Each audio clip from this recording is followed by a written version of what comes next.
Erik, welcome. We're just getting into talking about apples amongst a bunch of other pre-episode stuff. But I was thinking all the backgrounds. Everyone has got a good background. I've got my sheets in the laundry right now. We're getting the authentic Thursday afternoon experience. Normally you're taking a little bit of rest time right now, but we're just normally my nap time, by the way. Yeah.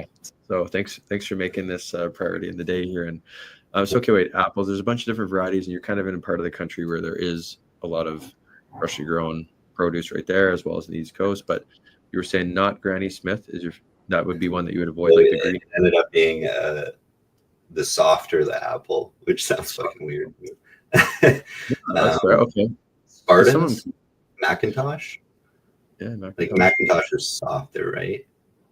I don't know. Yeah. I like Macintosh. Usually I'll buy Spartans or Macintosh, and that's usually where I start and end with apples. Yeah. More of a banana guy and the frozen berries. I always got a stack of bananas. Yeah, I do too. I mean, well, they're an easy. They come packaged.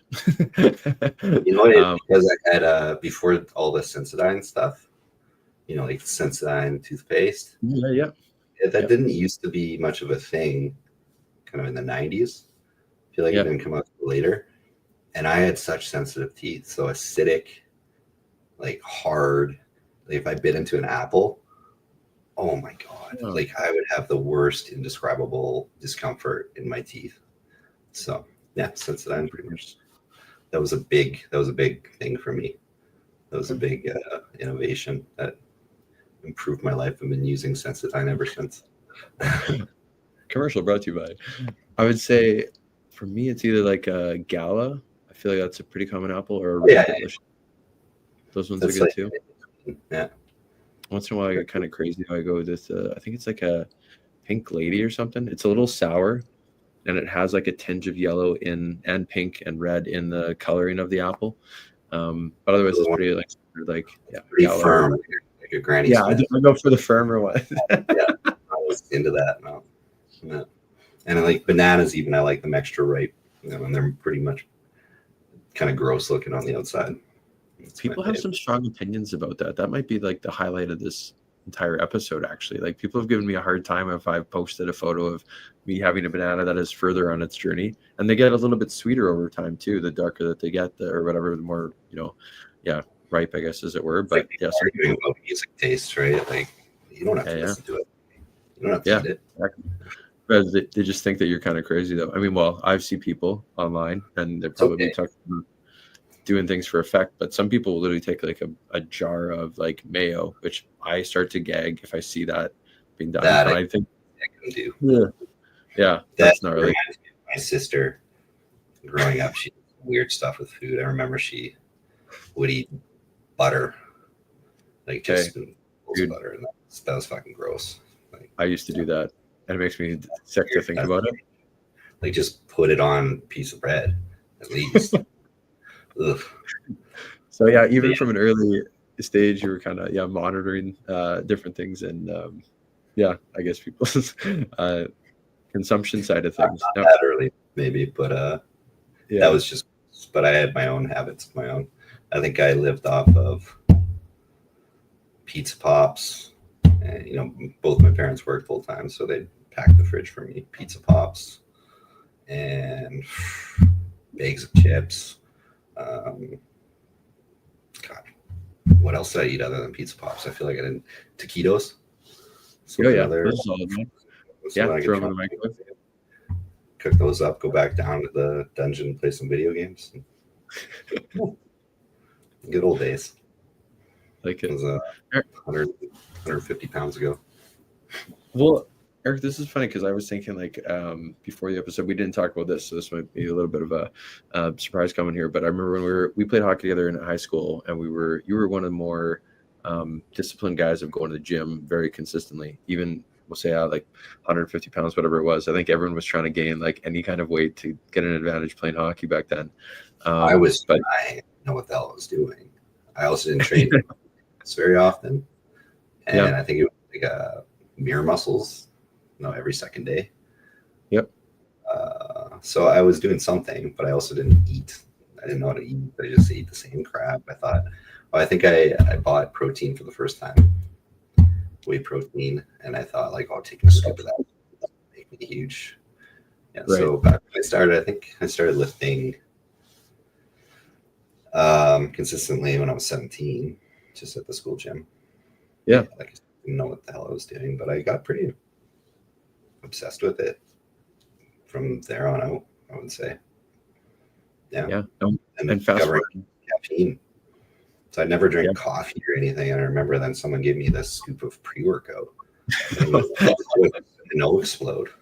And I'm just like, holy crap. I trained for 5 hours until, and after that I started drinking coffee, and now I'm addicted to coffee. So haven't gone back since. That was amazing. I never had caffeine before that. 17.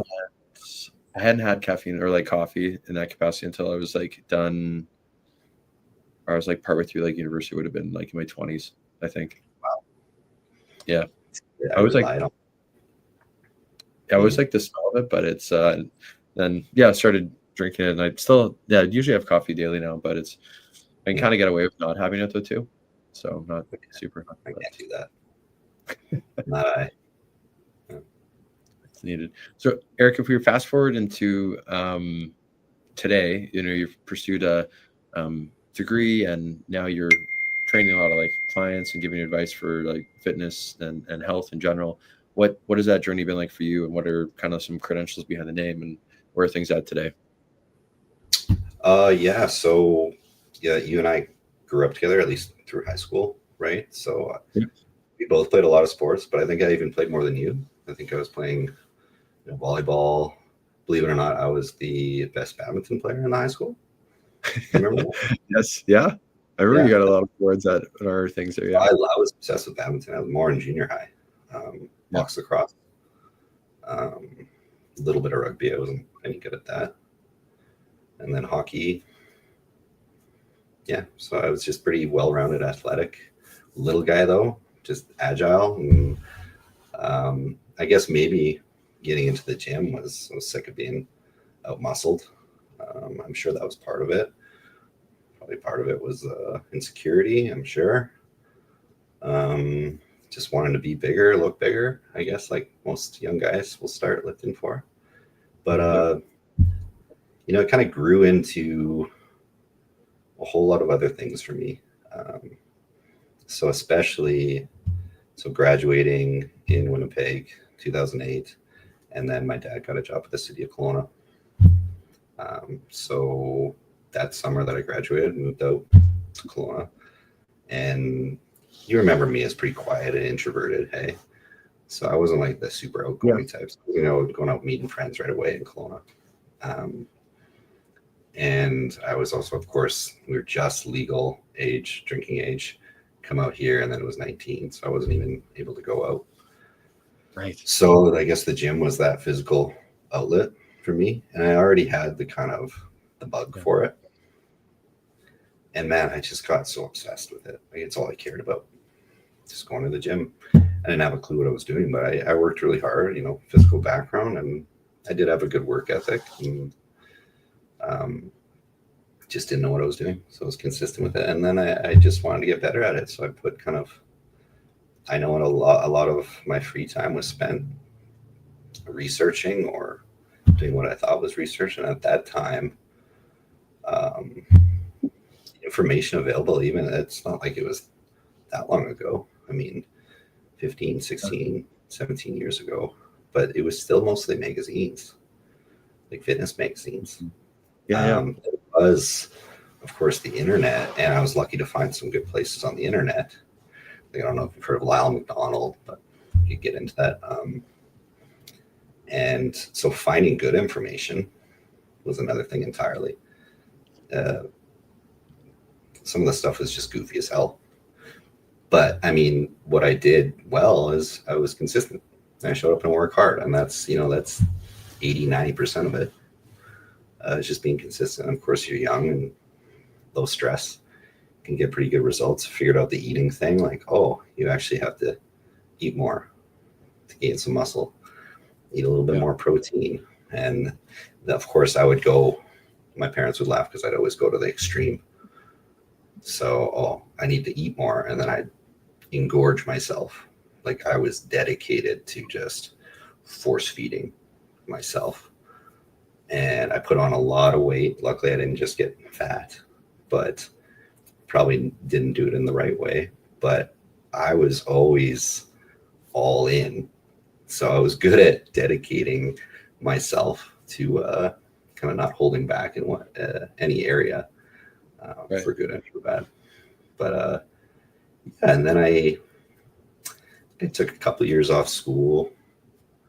Didn't have a clue what I wanted to do. Went back into general studies for a year, and human kinetics seemed like the pretty kind of straightforward path for me. Again, because I didn't have a clue what I wanted to do. So yeah, undergraduate in human kinetics. So it's kinesiology, exercise science, pretty much. Which I guess the most I would get out of that, not so much the content, because it was so general health, anti-aging. But it was learning about how much I just don't know. Right. And you start to realize, oh shit, I don't know anything. And you start to learn how to be a little bit more skeptical with the information you're taking in, how to find good information. And that's where it helped me the most there. So I started finding better sources of information. I was very into finding just the right way to do things, the best way to do things, but double up with, I was applying it. So I was always applying it to myself. And of course, getting to business, starting with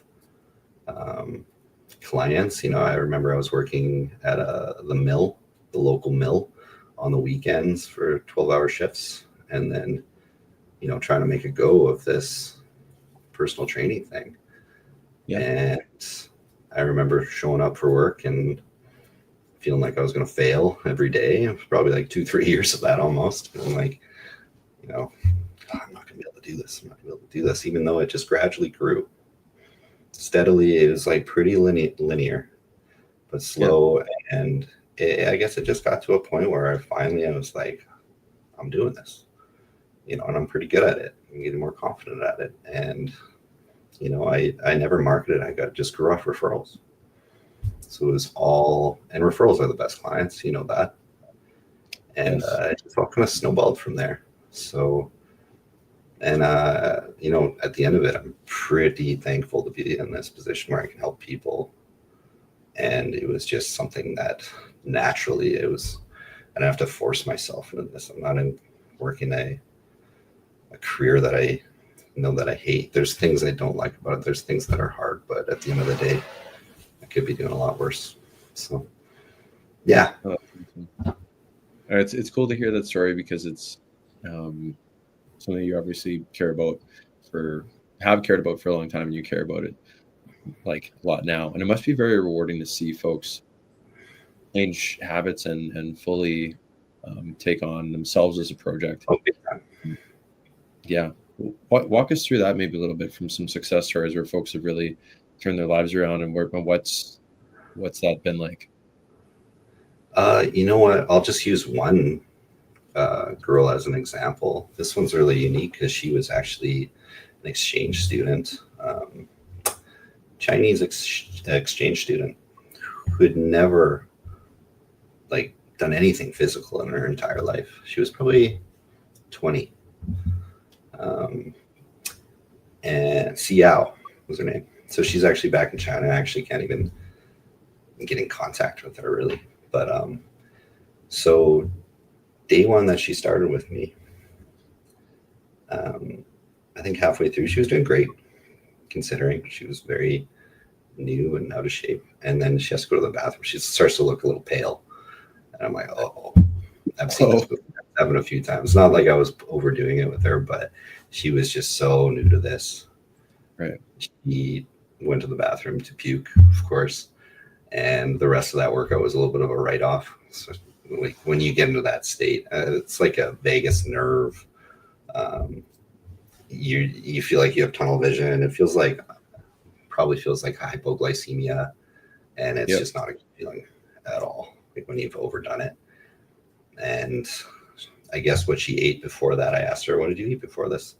She had like a McDonald's McGriddle. Like, we're talking like the worst thing you could possibly eat. I love those, by the way, but yeah, not a good pre-workout meal. Right. And it's hilarious because I thought, oh, I might not see this girl again. And you know what? Right. She was training 2 days a week to start, and then 3, and then she went up to 4 days a week. She was a bloody all-star. Like, she could have been an elite level power lifter, for sure. I think she was squatting like ass to grass 250, deadlifting 275. This was like a year of training, man. And this 5'2" Chinese girl, and she was just dedicated to everything. Once I started getting into the nutrition side, kind of was just a step-by-step process of once we kind of nailed the fundamentals, the consistency, which she was hanging on with that. You know, I've talked to her about like things like sleep, and she would just, you know, the importance of sleep. She would get her 8 hours sleep every single night. It was just like a no question. And you could tell that she had the bug for it. It was cool to see because she caught the bug for it, kind of like I did. You could see she was like really obsessed with it, and she was really loving it. She loved hitting personal bests, and we were always hitting personal bests because she was just doing the work. Yeah, she just showed up and did the work. And granted, she was young. She only worked part-time. She had just finished school, so she was looking for, I guess, a job as an international student. It was a little tougher, but so she had a lot of free time. So I'd keep that in mind. Right. But it was just cool to see her dedicate in kind of a similar way that I did. But I was happy to provide her this information that I wish I would have had a mentor like that. I was probably too stubborn for that anyways. But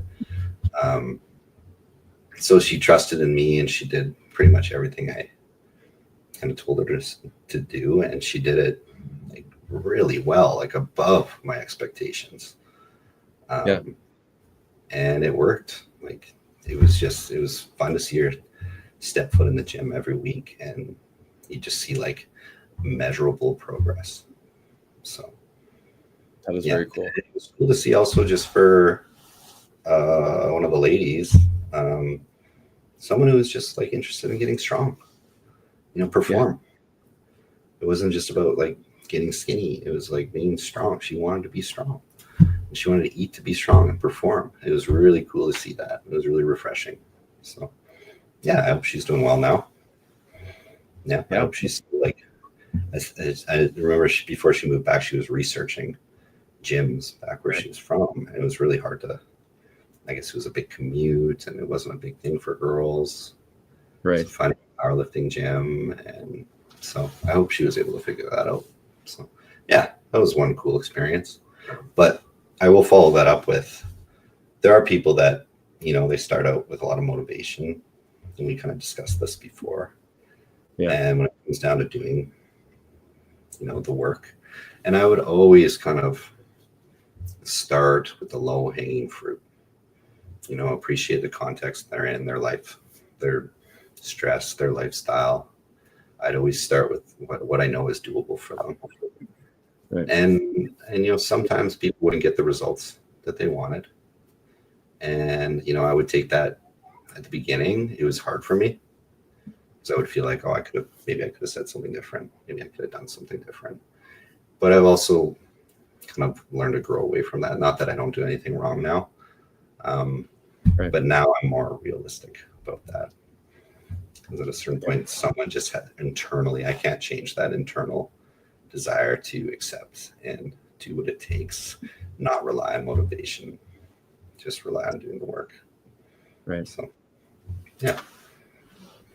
No, that's interesting. I think there's lots of stuff that could stem off that. I think a funny thing that I just popped in my head here is it's kind of like a personal experience, but from kind of witnessing folks who it's a mix of people too, and I'm making this comment, but a lot of people think that they're still in the shape that they were when they were like 18 or 20 kind of thing, and they just assume that they can go out and do stuff. And it actually became really apparent a few years ago. I'll share this story on the reverse here. You'll find this humorous, but ran this rental company out of Winnipeg here, which has now become the brand that we sell and stuff. But we do kayaks, bikes, we had bike tours and stuff like that. And everyone would come in really enthusiastic, which was amazing. And it was frankly one of the more rewarding things I've done work-wise, where you send people out on like the kayaks, for example. You go on kayak, no matter what mood you came in on, you come back to the same spot that we meet at, and everyone is like smiling ear to ear. They had a great time. They got to go be in nature, did something active. Better than being a dentist where people hate seeing you, right? So exactly, yes. Yeah. But they would, outside of the initial, like we had to make a different like time parameter. So eventually it was a 2-hour time slot. But when I was first starting the company, especially I would say it would be like older men would come in, they'd be like, oh, well, I want to rent it for half a day, we can paddle all day kind of thing. And I'm like, okay, like I didn't know any better, so I was just like, sure, we'll give you, like, normally we've been doing it for like, we had an hour rate, we had like a half day rate and stuff, but most people ended up coming back within like an hour and a half. And I found the reason being is because like they would, they go out for a certain period of time, and it was usually like upstream first, and they'd follow back with the current, so they were making it easier on themselves, which is I think a smart thing to do. But they'd often run out of energy. They're not used to using those muscles sitting in a kayak, specifically that one, like core, back, arms, sitting down, kind of paddling. But that was new, or is that like mountain biking? We don't do this anymore, but it used to be like kayaking, and then it was like fast air biking too. Yeah, so kayaking wise, though, it was like clockwork. Though most of the people would come back within an hour if they said they wanted it for half a day or whatever. But it was funny because they'd come in with all these excuses about like, oh yeah, like we have to get going, or oh yeah, hold something going too hard up there, whatever. And it was always really funny because I'm like, oh, you're just tired, like you, it's okay. But then we'll have all sorts of justifications for why they don't perform like they used to. And I mean, age, we all do it, age being the biggest one. And that's actually what we see from the new research is kind of a poor excuse. But a good excuse is more like life gets busier, you take on more stress. Maybe you have kids, then you get a more demanding career. That's what's aging us rapidly. And age isn't actually, affecting us like directly from age isn't what's aging us so much or reducing our performance. So but that's funny. I definitely come across that a lot. So, and we all do it. Yeah, well, we think that we can go back to, whatever we want to call it, like benching what we used to back in the day. They'd be like, oh, in college, I used to whatever. Someone rolls in. I've heard all the stories from the old guys. Yeah. The old guys at the gym love me. They love coming up to me. Yeah. Oh, for sure. Which it's funny. I've been called a few things. You're the big chief around here, eh? That was the best one. But yeah, for whatever reason, they just come to me and they always have their stories. I enjoy that. That is pretty funny. Have you seen it? There's a short clip of like a guy who's taking like a video or something, and like have you seen this one? And then like there's or it's like someone probably around our age kind of thing, like flexing, and he's just kind of checking himself out, but it's playing a video, and this older guy walks in the change room. He's like, oh, I'll be lifting more than you next week. Whatever. And it went pretty viral. He was like an older gentleman or whatever. And then he sees him again. He's like, how's the workout going? And he was being playful with him. He's like, okay, next week. And it was kind of a fun little thing. And they built a relationship. That's a classic old guy joke. Yeah. You get those all the time at the gym. Those are the best though. I find myself turning it into one of those. I drop the dad joke here and there, and I catch myself. I'm like, oh no, what have I become? Aging in there. What's just the natural? Yeah, it is. It's a natural progression of life. But Erik, if we were to talk, I know like we were talking about like how we can make this a little bit more like focused in some ways, because there's a lot of things to talk about. But like specifically like in like the lifting side of stuff is a certain part of it. But I think, and I'll maybe just kind of open this up and let you lead for a little bit here, but a couple other important, really big factors, and I've heard this said multiple times too by folks, but like sleep and then the nutrition piece. How big of a pie does that contribute to the success of what you put in effort-wise at the gym? Because I've seen a few things online, but I don't want to make my input in here, but I'll throw it over to you, and you discuss maybe a little bit about how you see that unfolding in terms of how important those things are. I think you got to break it down to the fundamentals, and then you base it around your goals, right? So fundamental, just adherence, showing up. So you got to start working out, and you got to do it consistently. So you got to find a way, that low barrier entrance to getting to the gym. For a lot of people, type A's, they'll try to, I got to go 7 days a week, and I got to get a meal plan, and they're going from nothing. They're being from the worst shape in their life to all in, hire this extreme 12-week transformation coach. And that's just a big failure for 99% of people, for obvious reasons. It's just too much too soon. You can't build habits like that. So I just find like, okay, first of all, are you showing up to the gym? And is there some sort of a effort when you go there, right? Some sort of a direction. Okay. If you're trying to get stronger, obviously we can go in deep into this. Are you lifting more weight for more reps, sort of thing? If you're just lifting the same weight for the same number of reps, even if you're getting a good pump and you're sweating and your heart rate's up, you're probably not progressing if your goal is building muscle strength.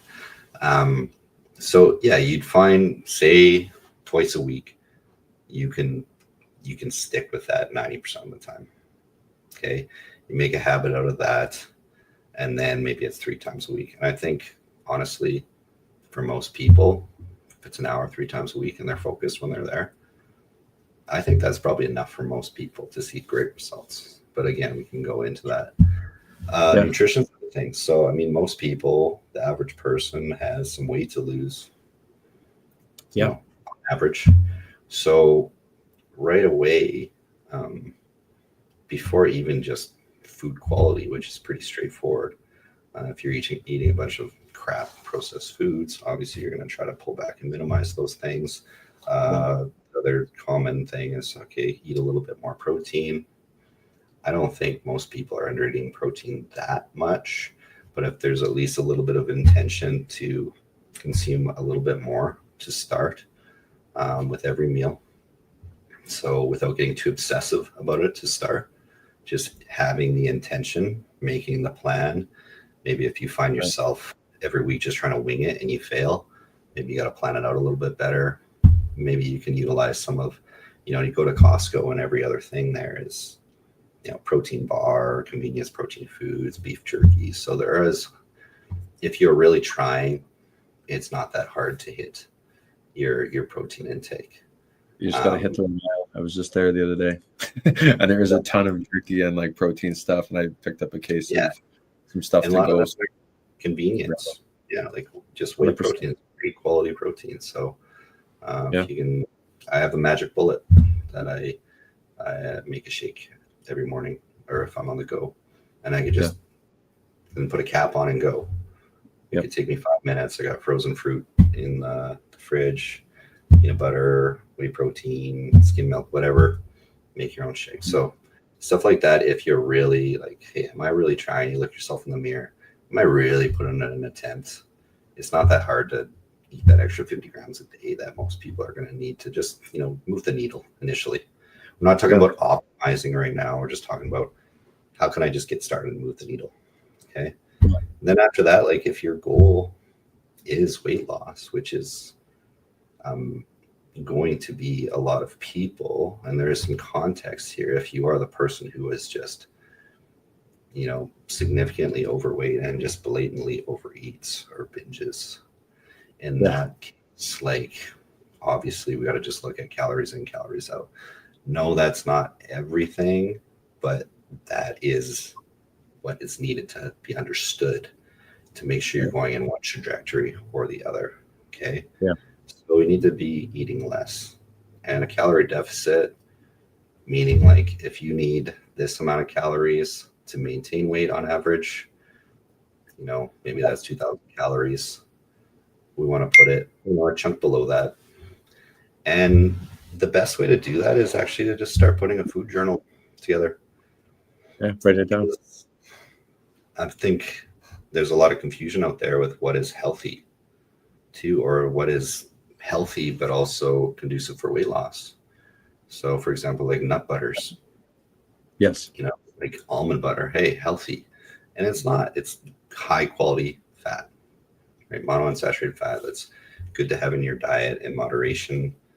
But other than that, it's, 1 tablespoon of that, 100 calories or so. It doesn't have a lot of volume versus 100 calories of potato, right? So that has to be understood to a point. So usually people who I'm trying to help with losing weight, first of all, I just like, okay, probably remove the nut butters, remove butter, remove, when you cook, don't just slather oil onto the pan, use a spray right there. That could save someone 500 calories a day without changing anything else. Another thing, if you got your frappy Starbucks coffee every day, some of those things are 300, 400, 500 calories. Yeah. You remove just that and look on Reddit, look for a calorie free alternative. People have all their different combos. Just taking that out might move the needle for losing 5 pounds. Just that, no other changes. So right away, those are the low hanging fruits. Okay, so eliminate that. You don't need that, right? Things like, that weekend cup of wine, a bottle of wine, across 2 days on the weekend. Obviously, people know that alcohol is not the best, but that's one of the things that, hey, can I keep this in for them in some way? Maybe cut it in half. Like, don't pull all the joy from their life. Because what happens is, even if it is better for them to just take it out entirely, is that going to cause them to just this sucks, right? This is what I look forward to on the weekend. So then we look back, hey, what other things, what other low-hanging fruits are there? Maybe you got your phones that are counting or the watches that count the steps. You look at your average step count and you're like 2,000 a day. That's pretty pathetic. Yeah. Bringing that to 5,000, more than doubling that. I mean, that's only like a 20, 30-minute brisk walk every day, 10, 15 minutes in the morning, 10, 15 minutes at night. That's another way to move the needle. And you're getting other metabolic benefits from that. And we can go on and on about that. But those are all just those little things I'd be trying to, like, low-hanging fruits, things that are pretty simple to bring in. Yeah. That will help move the needle. So yeah, fat loss, food journal, get an understanding of how many calories you're actually consuming and just be very honest with that. Eliminating those things that are just clearly, big calorie bombs that you could do without. Just eliminate them. Find a way to supplement maybe just a little bit more protein. If you don't like eating meat and lots of eggs, egg whites and stuff, whey protein's really easy, and there is vegan options for those who can't tolerate whey. So that, to me, if a client says that, I give them a good look in the eye, like, you really trying that hard, like you've done a lot harder things in life. Right. So I have to have the conversation with a lot of people like you. They could be like a millionaire business owner, and I look at them like, you have done far harder things than this. You can get this done. And most of them kind of find a way to make it work once they accept that fact. It usually just comes down to sitting down, planning, and it's really not that complex. Like, weight loss really in the end isn't complex on paper. It's hard from behavior change. Habits are hard to change. Yeah. The good thing, when you develop good habits are hard to change too. Just habits are hard to change. You got bad habits, it's going to take some time to wipe them out. And, but it just comes from being intentional. After that, once you get the foundations done and you're just consistent, say it's a client training with me, I'm very measurable with everything. I try to get people to understand the process, how it's not just a bunch of guesswork. It's not just show up and scream at the weights and, get your heart rate as high as possible and just, rise and grind, man. There is a way to measure things and apply, effort in certain ways. So you're not just beating yourself out for no stimulus. There's a way to get a specific stimulus to result in that nice A to B, without just eliminating a bunch of the guesswork, a bunch of the bullshit. Okay, so that's at break. So Paterson Training Methods is my new brand name, and basically, the training methods or training systems that I create. So I educate my clients on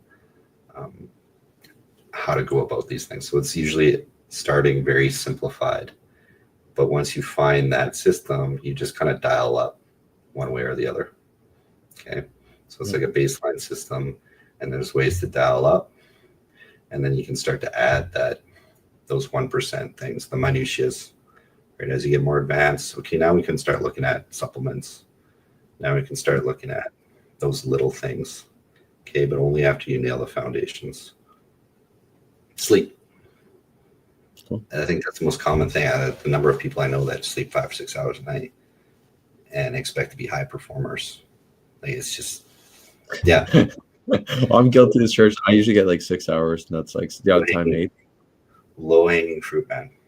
Seriously, like you could probably just get consistent 7 and see, and cumulatively, like it's not just gonna be magic over 2 days.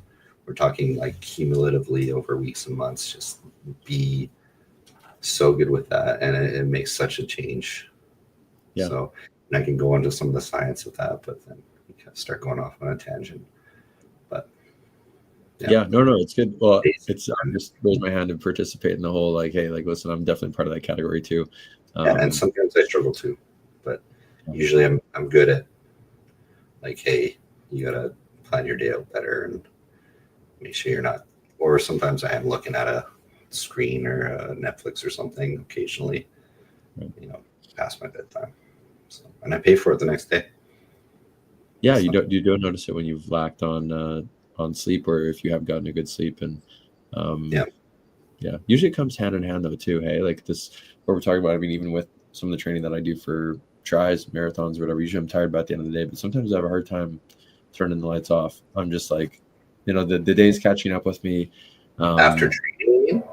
Yeah, but you'd think like a lot of time if I have trained enough or whatever, I'm exhausted and I just want to go to sleep immediately. And so those days are easier to go to sleep than others. I mean, sometimes if you're training later in the day, it's almost like you're hyperstimulated just from perhaps.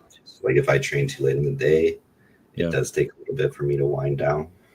So that can be tough. Like some people may be better off training in the mornings, but obviously, like I'm not a morning person. Even though I'm up at 5 a.m., but I'm not getting up at 3 a.m. to train myself before I go in. Right? That's just not going to be productive for me, and I just know that. And it's not about like, oh, you're just not hard enough, Eric. I just know that wouldn't be productive for me. It wouldn't make sense. So I find I train, mid-afternoon because I have all my clients in a row and I have to get my meals in, get my nap in.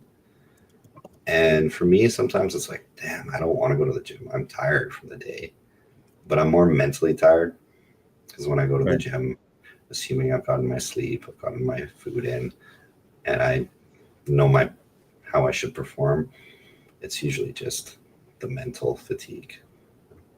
But it's working, finding what works for you, right? Yeah. And sacrifices sometimes have to be made.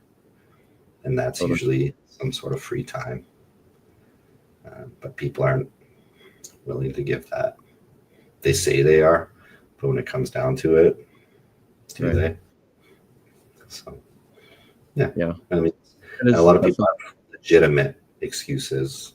They're running a business or busy career, kids, and their day is full. And I can't empathize with that. I have kids. I'm busy, but I'm sure I'm not that busy. I know it's getting hard for me to even go to the gym some days. So yeah, I can definitely imagine that it's harder for some people. So when you're coaching someone, you have to appreciate that context and what Yeah, you just take the small wins. totally. You really got to get them to get the most out of the least, because you can always dial up or down. Yeah. Right? I should say you could always dial up from there once you get, organized with things. And hey, I've got another, a third day of the week. I can get some work in, and then you see results, and that's when motivation comes. When you And start seeing the results. yeah, you like something either like that you physically see it on yourself, or you feel clothes fitting different, or someone maybe makes a compliment as well is something else that I'm sure inspires people. They're like, hey, you look, Yeah, I'm sure good. it's individual. Yeah, A lot of people right away, the first thing I know is they sleep better. right. So they don't exercise at all, but especially if they're exercising earlier in the day, usually they sleep better. Yeah, I mean, the evidence definitely shows that you sleep better if you're exercising. Um, yeah, but people with just general aches and pains, like general low back pain, which is super common for people who don't do anything physical and they're 30 plus, right. just doing a basic strength and conditioning program, nothing specific, no specific low back rehab. And Right. again, research show this for just general low back pain, just a general foundational strength program is just or more effective than like a specific low back rehab program. Unless you have, like a specific low back injury, of course, it doesn't apply across the board. Right. So you have general aches and pains, and that does apply to kind of everything, like shoulder, knee, just finding a window into strength training. Yeah. Starting at your baseline, and it could be really baseline. You might not be able to do a body weight squat. Maybe you have to do an assisted squat, but that's your baseline. We build up from there. We measure it, and Yeah. things get better. And part of the reason that it is the lower back there is because it's a weight and a core issue, right? So you're carrying some extra weight usually, and or your core isn't strong. Is that why you're having experience on it usually, right? So many factors, man. Hips, Yeah. everything. Generally structural. It could be up top with the computer back. That's translating kind of down the spine, but pain is so complex. A lot of people just, if you have like just a bad sleep or a couple really stressful days, and you have all of a sudden your joints hurt, you just feel like generally more inflamed. So we know just stress could be relationship stress, could be any sort of stress, lack of sleep. It doesn't even have to be like an acute injury, like you got in a car accident or something. People with just general aches and pains, like the pain science out there right now it's crazy, man. If you actually look at the new model of pain and the number of factors involved, ecological, sociological, like it's crazy if you look at this map that they've made, this image. So when someone says like, oh, I know the cause of your pain, unless you just got shot in the leg where it's more obvious. Right.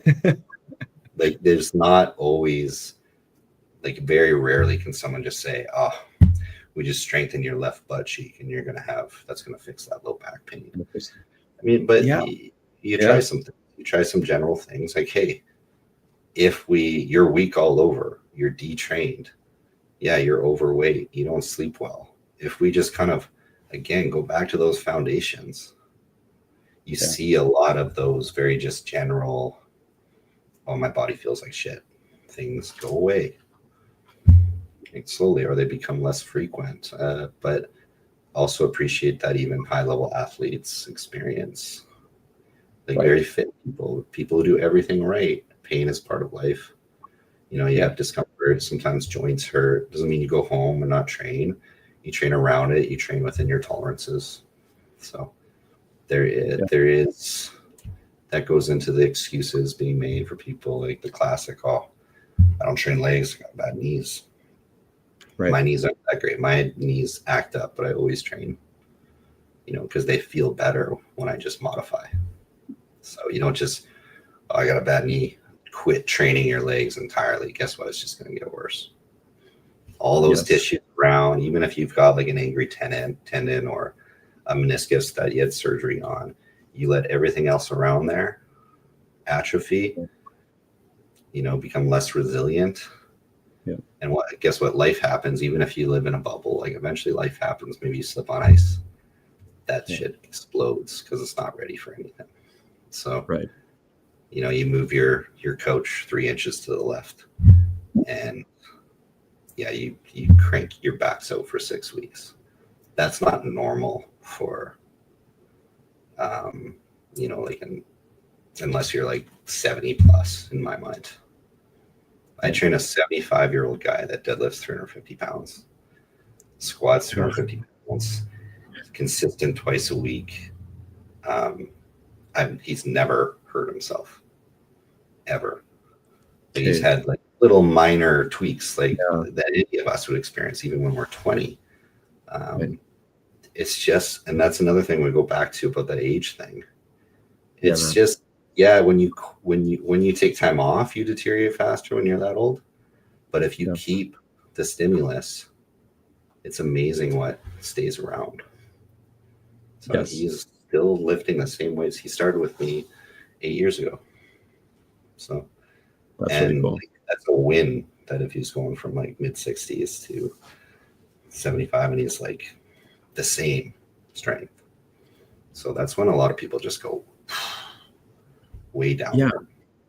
I've seen a few things, and I mean, who knows what's real. I got a couple comments here. One about the thing, but I saw this thing online that was like different major timelines in particular on our journey. And one of them, I think you just illustrated there, was around like your 60s. Like one was around, I think, like our age, where things can change a lot and then they can set you on a different trajectory into your 40s or 50s. And then later in your 60s onwards is like a completely different one. Oh, I gotta pee again. Quick time out. Erik, one of the things that I'm tied up in this, both with like the podcast and our marketing company and myself posting my own story and journey on social media. And I know there's a lot of people out there in the fitness world that do. And like, I'm guilty as charged. That was part of the reason I was curious to have you on. And I've always been a big fan of yours. I love liking and being engaged in your own content. You push out good stuff there from your end, and lifting big weights. And if anyone's not already following you and this far in the episode, we'll have the tags and everything in the podcast, but go check out Erik's pages. They're awesome. I think they set a really great example. But I even, but I'm going to start. They're not going to see much on there except me lifting heavy weights, which is pretty much all. But that's okay. That's your journey. But I get caught up in stuff, and some of the comments you're even making before, I'm just like, that's a good point. Like even the butter, I have eggs, every day, every second day kind of thing. Depends on what the plan is, if I'm traveling that day or not. But I throw butter in the pan, make a good point about maybe cutting some weight. And well, I mean, it's not that butter in moderation is bad either. It's just like, hey, if you are trying to peel back a few pounds, that's an easy way to take like, it's not contributing much to health, especially butter. Yeah, but you could also replace that 100 calories with potatoes, something more filling. Maybe if you find you overeat later in the day. But that's just an easy fix. That's just one of many things that someone could do. But then I follow other food influencer people at fitness stuff or whatever. And this one lady, I'm always like, I like her energy online. I don't know if it's like 100% accurate, but I just enjoy following the page, and some stuff seems to line up with what I'm getting anyway. So I feel encouraged by that. What's her name? Oh gosh, I don't want to just like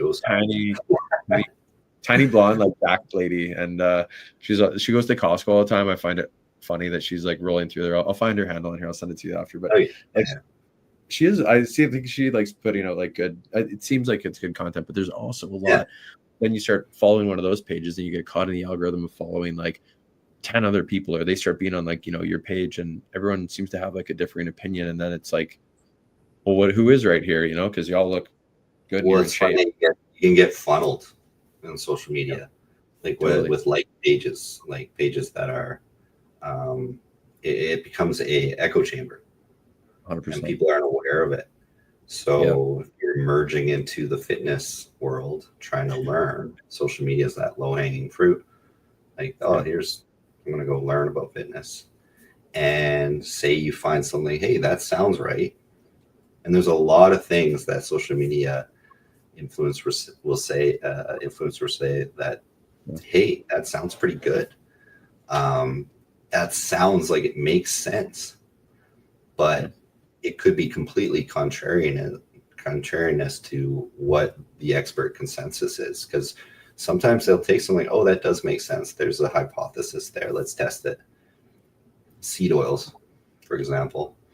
Yep. It's a big one. And I'm not saying, oh, go out and eat a bunch, like buy shitty canola oil and put it on everything. I'm not saying that.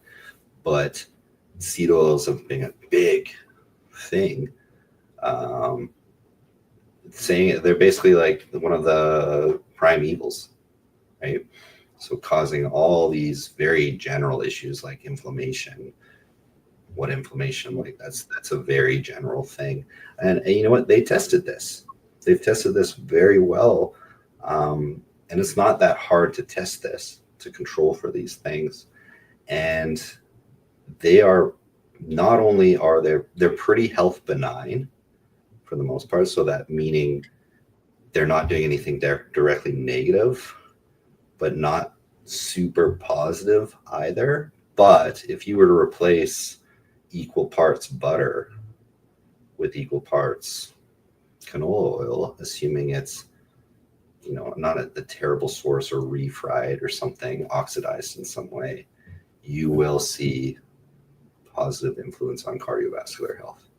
And that's just like unquestionable at that point. That's because, but when we're talking about small amounts, like a tablespoon of butter, a tablespoon of that, it's like in the grand scheme of things, when you do it here and there, it's not going to make a big difference. But if we're talking like the extreme, like carnivore types where they're getting, you know, almost all saturated fats versus another extreme, yeah, that's when you're going to start seeing over, especially decades of this chronic consumption, where that can have really big effects. But yeah, we go back to that seed oil thing. So are there some valid concerns in some ways with how like restaurants are refrying things? Yeah, oxidated. But that's one of the, you know, when you go out and eat out at a restaurant, you eat fried food, the seed oils are the least of your concern. Right. Probably the 2,000 calories, 3,000 calories in chicken wings you just ate. That's what's going to contribute to, we know that obesity is an inflammatory disease. So if you are 20 pounds overweight and you feel inflamed and you're blaming seed oils, guess what? We know holding excess body fat is just inflammatory in itself. Okay. Especially if you're become, you know, insulin insensitive, and which comes primarily from overconsumption of calories, not just carbohydrates, just gaining body fat in general. You become in that inflammatory state and increased oxidative stress, and then combine that with lack of exercise, high stress, poor sleep, metabolically you become quite impaired. So all the food you eat, not only you know, obviously you don't want to be eating shitty food, but every food, even when you eat well, your body just doesn't process it as well. Okay. So the first thing you do is, hey, your first line of attack would probably be, okay, I got to probably bring my body weight down. Okay. And that's, I think people just get really obsessed with, like I said, the minutia out there, and then they lose touch of the grand scheme. Like what is actually making me healthy or healthier? What should I be focusing on? It doesn't mean that doesn't matter, but it matters this much, and this other stuff you're not doing matters this much. And we got, this is social media, all this little 1%, not even, and then people being not even doing the basics. let's say this one's hilarious. I'm going to bring this one up because, Sure. well, I should say it's hilarious to me or anyone who's in kind of this side in the nutrition world. Say the food pyramid, Yes. food compass, food pyramid. You know, most people say, "What a joke! It's useless. It's terrible," right? And keep in mind that's for like, you know, very general for a population, and it brings into consideration income and such. But beyond Right. that, so you even got people like Andrew Peterson. Andrew Peterson, that's the name, right? Oh Is that wait, his first name? Something Peterson? Jordan Peterson. Jordan Peterson. Yeah. He came out for some reason. He's jumping outside of his scope, talking about nutrition, talking about the food pyramid and how it was down in the U.S. It's one of the biggest evils that's ever been put out to the public. And what's funny about that is, you know how many people eat as good or better than the food pyramid? Less than 5%. So everyone else, almost pretty much everyone else, is eating worse, objectively worse than what the food pyramid is. So you cannot, one, come to the conclusion that the food pyramid is the cause of poor health. That's just that's just a conclusion you can't come to. Is it imperfect? Sure. But if you, and I challenge people, go look at I'll challenge people, have you ever looked at the updated food pyramids? Like, have you ever looked at it? Nobody ever does. They just bitch about it, but they never actually go to the page and read it. And it's super reasonable and very great advice. There's great resources on there. But there's such a mistrust with public health that it's like they're just blinded to just like, really, that would be a basic thing, right? Maybe we should look at the page. Maybe we should go look at the actual web page and all the resources that are provided before we make judgment. And maybe we have to understand like context and everything. But yeah, it's pretty good. That's a pretty good place to start. If you have no other resources, you can't afford to try hire a trainer. I guarantee it's more trustworthy than social media influencers.